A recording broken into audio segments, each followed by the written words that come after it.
Chapter 1. We are introduced to Winnie the Pooh and some bees, and the stories begin. Here is Edward Bear coming downstairs now. Bump, bump, bump. On the back of his head behind Christopher Robin. It is, as far as he knows, the only way of coming downstairs. But sometimes he feels that there really is another way. If only he could stop pumping for a moment and think of it. And then he feels that perhaps there isn't. Anyhow, here he is at the bottom and ready to be introduced to you. Winnie the Pooh. When I first heard his name, I said, just as you're going to say, but I thought he was a boy. So did I, said Christopher Robin. Then you can't call him Winnie. I don't. But you said he's Winnie the Pooh. Don't you know what Thor means? Oh, yes, now I do, I said quickly. And I hope you do, too, because it is all the explanation you're going to get. Sometimes Winnie the Pooh likes a game of some sort when he comes downstairs. And sometimes he likes to sit quietly in front of the fire and listen to a story. This evening, what about a story? Said Christopher Robin. What about a story? I said. Could you very sweetly tell Winnie the Pooh one? I suppose I could, I said. What sort of stories does he like? About himself. Because he's that sort of bear. Ah, I see. So, could you, very sweetly? I'll try, I said. So, I tried.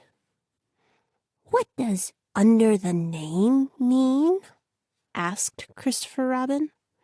It means he had the name over the door in gold letters and lived under it. Winnie the Pooh wasn't quite sure, said Christopher Robin.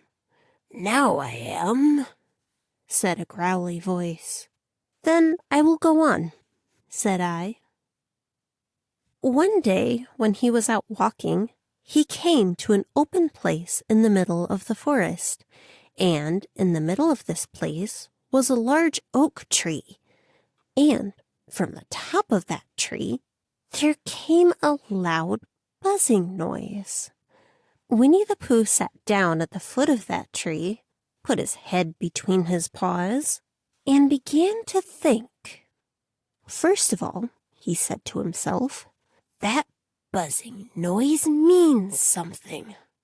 You don't get a buzzing noise like that, just buzzing and buzzing, without its meaning something. If there's a buzzing noise, somebody's making a buzzing noise.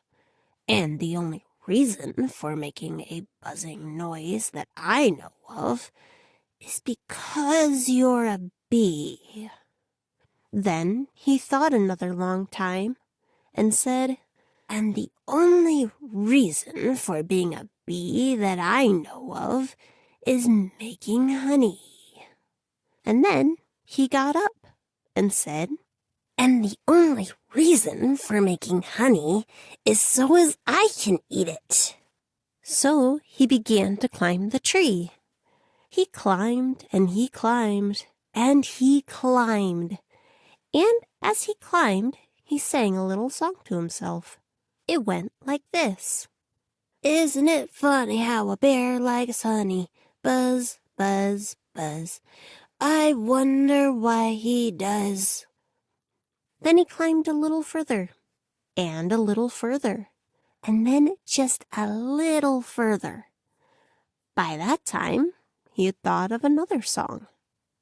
It's very funny thought that if bears were bees, they'd build their nests at the bottom of trees. And that being so, if the bees were bears, we shouldn't have to climb up all these stairs.